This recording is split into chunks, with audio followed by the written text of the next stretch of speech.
মাত্র কয়েক মিনিটের আনন্দ যে এরকম বিভীষিকা নিয়ে আসবে জীবনে এটা কেউ কল্পনাও করতে পারেনি। তো হ্যালো বন্ধুরা, আসসালামু আলাইকুম। আশা করছি সবাই অনেক ভালো আছেন। আজকে আমি আমার খালার নিজের জীবনের ঘটনা আপনাদের সঙ্গে শেয়ার করতে চলেছি। একদম আশ্চর্য রকমের একটা ঘটনা, চাইলে পুরো সময়টা ধরে সাথে থাকতে পারেন। একটা লাইক দিয়ে দেওয়ার অনুরোধ করছি বন্ধুরা, লাইক দিয়ে নিশ্চয়ই ভিডিওটি দেখবেন, আপনাদের ভালো লাগবে ইনশাআল্লাহ। আর এর মধ্যে অতিরঞ্জিত কিছুই নেই, একদম বাস্তব ঘটনাটাই আমি আপনাদের তুলে ধরেছি, আমি যেভাবে দেখেছি আর কি। তো আমার খালা ক্লাস 10-এ পড়তো তখন।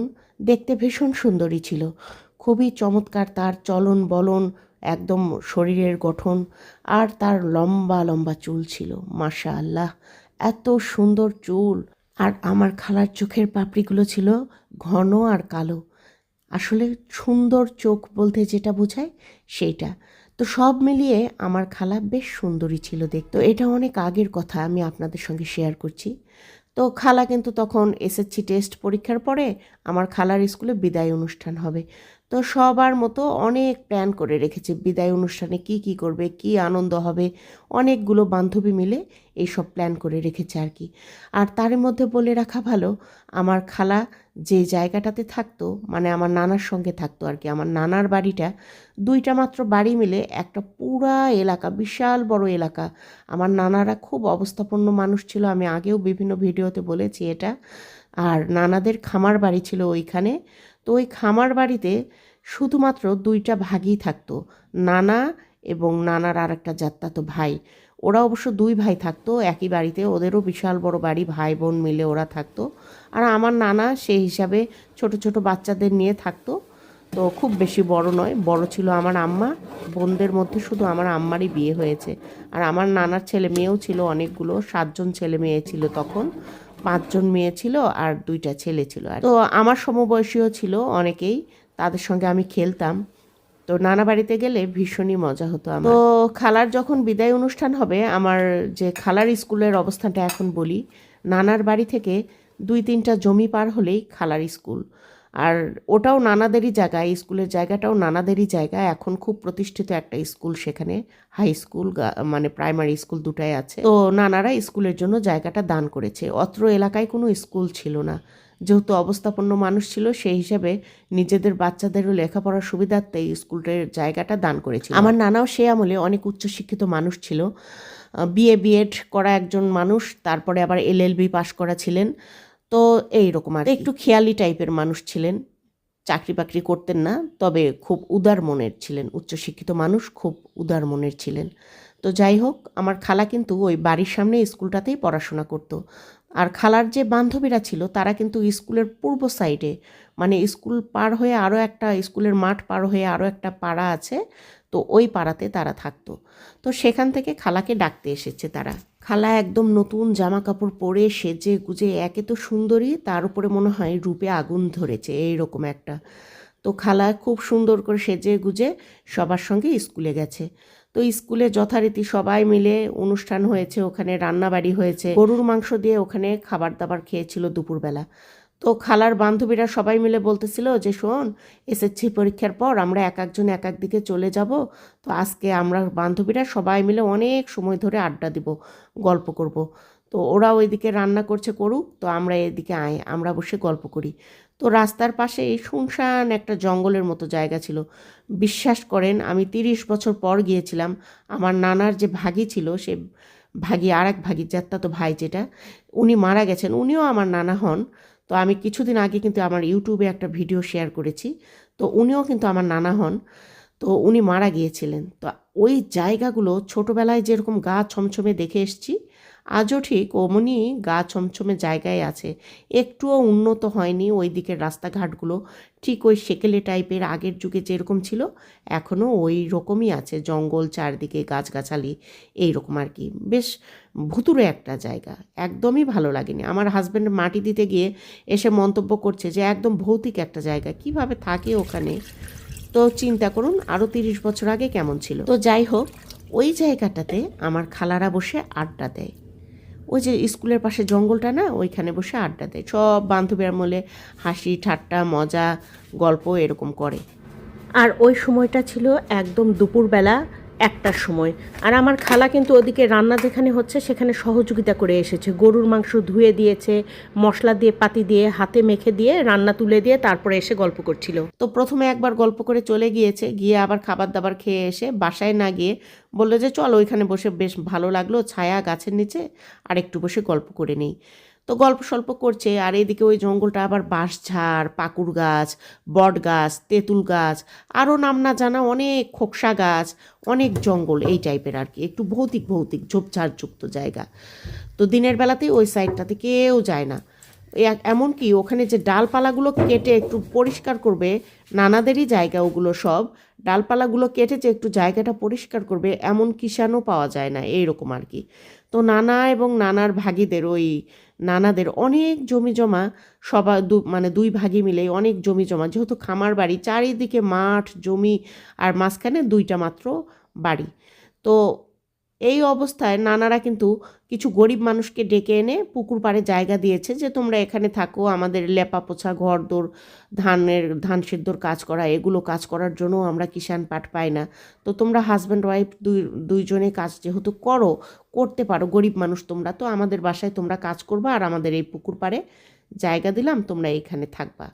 তো বাড়তি পরিবার বলতে বা বাইরের মানুষ বলতে শুধু তারাই ছিল। তো খালারা গল্প করছিল, বান্ধবী মিলে ফিরে যাই ওই আগের ঘটনায়। তো খালারা গল্প করছিল ওখানে গাছের নিচে বসে ছায়াতে, গরমের দিন ছিল। গল্প করতে করতেই খালার অ্যাটিটিউড চেঞ্জ হয়ে যায়, একদম অন্য লেভেলের একটা বডি ল্যাঙ্গুয়েজ খালার মধ্যে চলে আসে। ওটা স্বাভাবিক মনে হয়নি, কেমন যেন একটু হিংস্র টাইপের, একটু বদরাগী টাইপের, বড় বড় করে মাথার চুল এলোমেলো করে খুলে ফেলেছে, মাথা ঝাঁকিয়ে ঝাঁকিয়ে, হাত ঝাঁকিয়ে ঝাঁকিয়ে কথা বলছে, একদম সিরিয়াস অন্য টাইপের হয়ে গেছে। আমার যে খালা, লাস্যময়ী খালা, সুন্দরী হাসি খুশি একটা মানুষ, তার মনে হয় কোনো চিহ্নও দেখা যাচ্ছে না, একদম পুরাই বিভৎস। আমার খালার এই অবস্থা দেখে তার বান্ধবীরা রীতিমতো ভয় পেয়ে যায়, কোনো রকম সবাই মিলে টেনে ছেঁচড়ে আমার নানির কাছে দিয়ে তারা বাড়িতে যে যার বাড়িতে চলে যায়। আমার নানি তো অবস্থা বেগতিক দেখে মসজিদের হুজুর ডেকে এনে তারপরে পানি পড়া ঝাড়ফুঁক দেওয়া শুরু করে। তখন হুজুর এসে দেখেই বুঝতে পেরেছে এটা জিনের আছর হয়েছে। তারপরে যখন ঝাড়ফুঁক দিতে দিতে এক সময় কবজা করে ফেললো হুজুর, তখন সে নিজে নিজেই খালা অনেক কথা বলতে লাগলো। ওই সময়টাতে আমার খালার পিরিয়ড হয়েছিল, সেই জন্য চিৎকার করে করে বলছে ও নাপাক গায়ে ওখানে কেন গেল, গরুর মাংস নাড়াচাড়া করেছে, রান্না করেছে, সেখানে গিয়ে বসেছে, আবার আবার খেয়ে এসেও বসেছে, কেন এটা করলো সে? বলছিল যে ওখানে হিন্দু মুসলিম দুই রকমের জিন আছে, কেন ওখানে গরুর মাংস খেয়ে এবং রান্না করে তারপরে ওখানে গেছে। আর তাছাড়া মুসলমান জিনেরা ওই সময় নামাজ পড়ছিল, একটার সময় নামাজের সময়, ওখানে গিয়ে কেন ফাজলামো করলো, হাসাহাসি করলো। তো আমি একে কিছুতেই ছাড়বো না, আমি একে ধরেছি, এর জীবন যাওয়া পর্যন্ত এর সাথেই থাকবো, আমি কখনোই একে ছাড়বো না, কোথাও আমি ছেড়ে যাব না, আমি এখানে এর সাথেই থাকবো। তো অনেক কষ্ট করে হুজুরটা অনেক মানে ওদের যে কায়দা কানুন আছে সেই অনুযায়ী জিনটা সেই সময় গা থেকে ছাড়াতে পারে, আর অনেক তাবিজ দিয়ে আমার খালার গা বন্ধ করে দেয় যাতে আর জিনটা ফিরে না আসে। তাকে দিয়ে পানি পড়া, তেল পড়া, তাবিজ, দোয়া দরুদ দিয়ে ঝাড়ফুঁক দেওয়া, এগুলো করে নিয়েছে। তো তখনকার মতো খালা একটু স্বাভাবিক হয়েছে। তো স্বাভাবিক হওয়ার পরে খালাকে নিয়ে সবাই ঘরের মধ্যে গেছে আর কি। তো বেশ কিছুদিন এরকম ভালোই ছিল, কোনো রকম প্রবলেম নাই। তো আমরা বছরে 6 মাস কিংবা 1 বছর পর নানা বাড়িতে বেড়াতে আসতাম এবং 1 মাস 1.5 মাস করে থাকতাম, এটা আমাদের নিয়ম ছিল। যখন আমাদের লেখাপড়ার খুব বেশি চাপ ছিল না, আম্মা তখন বেশি দিন ধরেই এরকম নায়র খেত। তো তখন গরমের মধ্যে আম কাঁঠাল খাওয়ার জন্য নানা আমাদেরকে আনতে গেছে। তো আমাদের নিয়ম হচ্ছে নানা বাড়িতে যখন আমরা আসবো, নানা অথবা মামা গিয়ে আমাদেরকে আনবে। তো বড় মামা আছে আমার, যে আর মেয়েদের মধ্যে শুধু ছেলে মেয়েদের মধ্যে আম্মারই বিয়ে হয়েছে, আম্মা যেহেতু সবার বড় ছিল। তো এরকম নানা আমাদেরকে আনতে গেছে যথারীতি। তো নানার সঙ্গে আমরা চলে এসেছি এবং নানা বাড়িতে এসে দুনিয়ার কাহিনী, অনেক গল্প জমিয়ে রাখে আমার আম্মাকে বলবে বলে। আম্মা যেহেতু সবার বড় আর ছোট ছোট ভাই বোনেরা অনেক এক্সাইটেড থাকে তার বোনকে সব রকম গল্প বলার জন্য। তো আমার খালাকে জিন ধরেছিল, এটাও খুব হাস্যরসে রাঙিয়ে আমার মামা আমার আম্মাকে এগুলো বলছিল, আর সবাই মিলে ভীষণ হাসাহাসি করছিল। সেদিন ছিল জ্যোৎস্না রাত, একদম চাঁদের আলোয় যেন চারিদিকে ভেসে যাচ্ছিল। হয় না, মন উদাস হয়ে যায়, একটু পাগল পাগল লাগে, মনে হয় একটু বাইরে যাই, এত সুন্দর জ্যোৎস্না আলো। তো সেদিন একটু বাইরে গেছে। আম্মারা সবাই মিলে বলছে যে আজকে বাড়ির দরজার সামনে একটুখানি মাদুর পাতো, শীতল পাটি পাতো, যার যার আছে যেটা ঘরে নিয়ে আসো, তো এখানে বসে সবাই মিলে গল্প করব, নাস্তা করব। তো ওইখানে বসেই নাস্তা করেছে সন্ধ্যাবেলা সবাই। নাস্তা করার পরে নানি পিঠা ভেজেছিল, তেল পিঠা নাকি জানি, সেগুলো খাওয়া হয়েছে আর কি।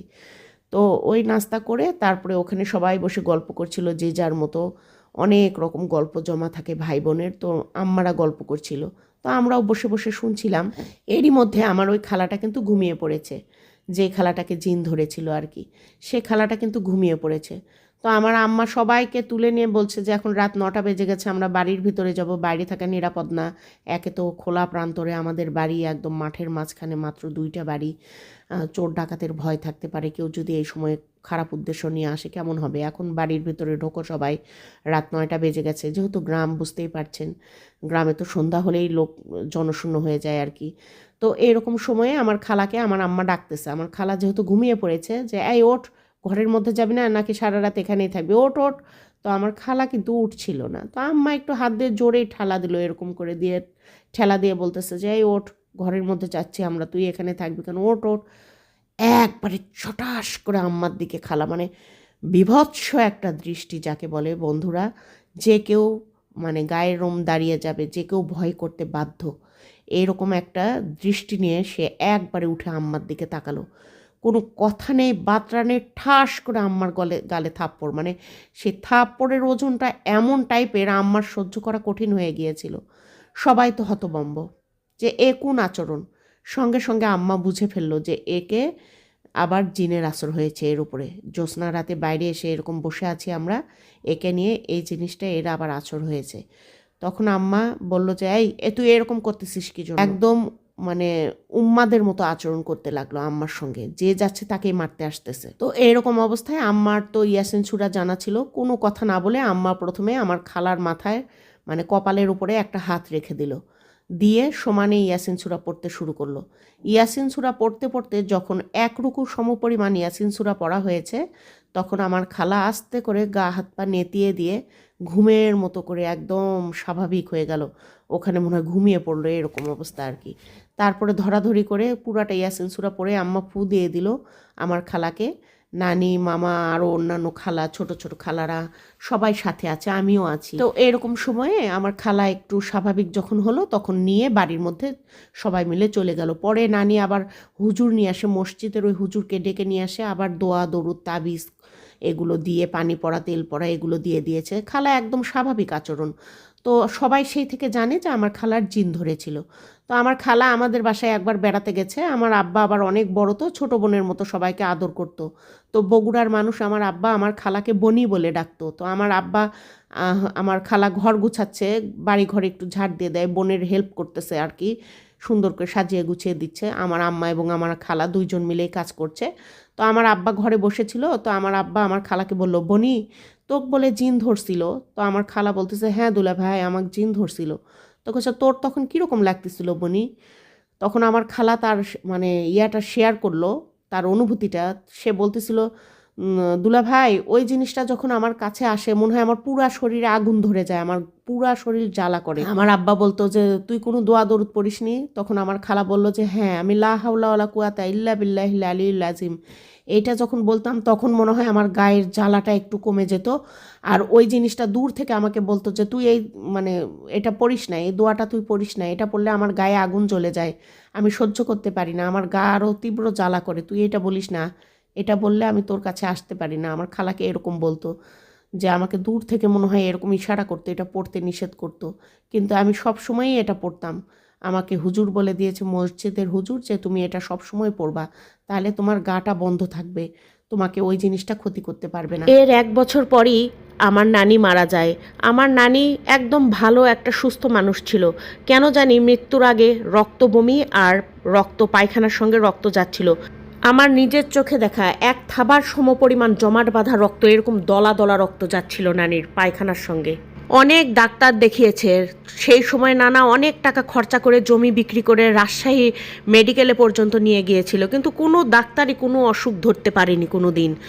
তো একটা কবিরাজ শুধু বলেছিল যে জিনের মাধ্যমেই নানিকে এমন ওষুধ খাওয়ানো হয়েছে যেটা নানি কখনো রিমুভ করতে পারবে না, মৃত্যু ছাড়া কোনো গতি নেই। জানি না এর রহস্য কি। আমার নানির মৃত্যুর পর আমার নানার মন ভেঙে যায় একদম, আর ওই গ্রামের খামার বাড়িতে কেউ থাকার সাহস পায় না, সবাই শহরের বাড়িতে চলে আসে। তো আজকের এই ঘটনাটা শুধু গল্প নয়, আমার জীবনের জলজ্যান্ত প্রমাণ। অনেক কিছু আছে যা আমরা বিশ্বাস করতে চাই না, কিন্তু আছে, এটা সত্যি। এমন হয়তো কিছু আছে, এমন অশরীরী একটা শক্তি আছে যার জন্য মানুষ জাতি একটু ভয়েই থাকতে হয়। রসুল সাল্লাল্লাহু আলাইহি সাল্লাম সন্ধ্যাবেলা কিন্তু বাচ্চাদেরকে এবং নারীদেরকে এরকম জায়গায় যেতে নিষেধ করেছেন বা বাইরে যেতে নিষেধ করেছেন।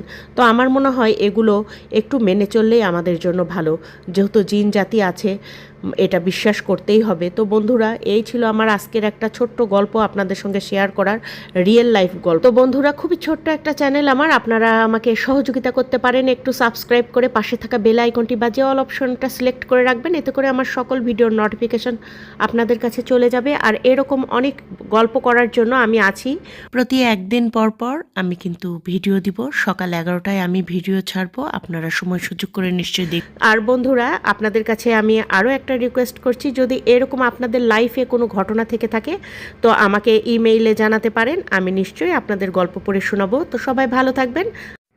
আজকের মতো এখানেই বিদায় নিচ্ছি। আল্লাহ হাফিজ। আসসালামু আলাইকুম।